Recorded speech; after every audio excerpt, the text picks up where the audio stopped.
Guys, बहुत सारे लोग इंट्रोवर्ट होते हैं, उनमें स्टेज फियर भी होता है और स्टेज पर जाना तो छोड़िए, अगर दूसरों से नॉर्मली भी बात करनी है तो उन्हें हेजिटेशन फील होता है। और अगर आप भी उनमें से एक हैं तो आज इस वीडियो में मैं आपके हेजिटेशन को दूर करने के कुछ तरीके बताता हूं।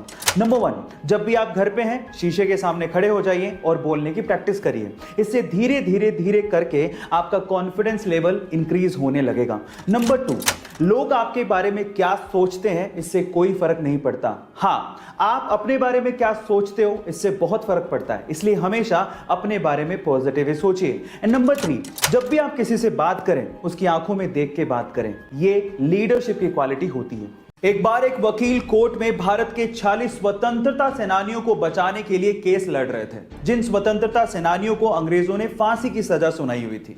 अचानक से कोर्ट की कार्रवाई के बीच में एक कर्मचारी आता है और उस वकील को एक खत दे के चला जाता है। उस खत को पढ़ने के बाद वकील उस खत को साइड में रखता है और अपनी बहस को कंटिन्यू करता है और उसके बाद अपनी वकालत के दम पर उन 40 स्वतंत्रता सेनानियों को बेगुनाह साबित करता है और उन्हें वहां से बचाता है। जब कोर्ट की कार्रवाई खत्म हो जाती है तो जज वकील से पूछता है कि तुम्हें जो चिट्ठी दी गई थी उसमें क्या लिखा हुआ था। तो वकील ने कहा कि उस चिट्ठी के अंदर मेरी पत्नी की निधन का समाचार था।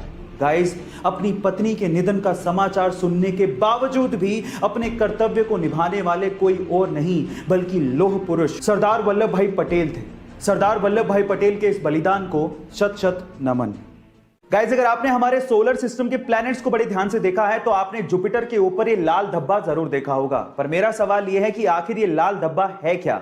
नहीं, ये कोई लाल चट्टान नहीं है, बल्कि ये 350 सालों तक, जी आप ठीक सुन रहे हैं, 350 सालों तक एक्टिव रहने वाला एक तूफान है। और इस तूफान का साइज इतना बड़ा है कि इसमें हमारी धरती तक पूरी की पूरी समा सकती है। गाइस, ये ह्यूमंस की जानकारी के हिसाब से अब तक का सबसे लंबा एक्टिव रहने वाला तूफान है। अर्थ पर 1994 में हैरिकेन जोन्स नामक एक तूफान आया था जो कि मात्र 31 दिनों तक ही एक्टिव था, जबकि यह तूफान 350 सालों से जुपिटर के ऊपर एक्टिव है। गाइस, क्या शैम्पू इस्तेमाल करने के बावजूद भी आपका हेयर फॉल होता है, यानी कि बाल झड़ते हैं? अगर ऐसा है तो आपका शैम्पू इस्तेमाल करने का तरीका शायद सही नहीं है। कैसे, मैं आपको बताता हूं। देखिए, अगर बिना तेल लगाए आप लोग शैम्पू इस्तेमाल कर रहे हैं तो उससे आपके बाल ड्राई होते हैं और उसी से आपके बाल झड़ने लगते हैं। इसीलिए शैम्पू इस्तेमाल करने से 1 घंटा पहले आप चंपी जरूर करें, यानी कि अपने बालों में तेल जरूर लगाएं। इससे आपके बाल सॉफ्ट होंगे और मजबूत भी होंगे। कार्तिक आर्यन अपनी नई कार लैम्बोर्गिनी उर्स को लेकर चर्चा में है और उसकी 3 वजह है। सबसे पहली वजह है उस कार की कीमत। कार्तिक आर्यन ने लैम्बोर्गिनी उर्स के लिए लगभग 4.5 करोड़ रुपए चुकाए हैं। और गाइस, ये कार्तिक आर्यन की अब तक की सबसे महंगी कार परचेज है। दूसरी वजह है कि कार्तिक आर्यन को इस कार की डिलीवरी 3 महीने बाद मिलने वाली थी, जो कि कार्तिक आर्यन को मंजूर नहीं था। और सिर्फ इसी वजह से इटली से मुंबई तक ट्रांसपोर्ट करने के लिए कार्तिक आर्यन ने इस कार के लिए लगभग 50 लाख रुपए एक्स्ट्रा खर्च किए। और तीसरी वजह है कार को खरीदने के बाद उनके द्वारा डाला गया सोशल मीडिया पे कैप्शन। कार की डिलीवरी मिलने के बाद कार्तिक आर्यन ने सोशल मीडिया पे लिखा, ले ली पर शायद मैं महंगी चीजों के लिए नहीं बनाऊं।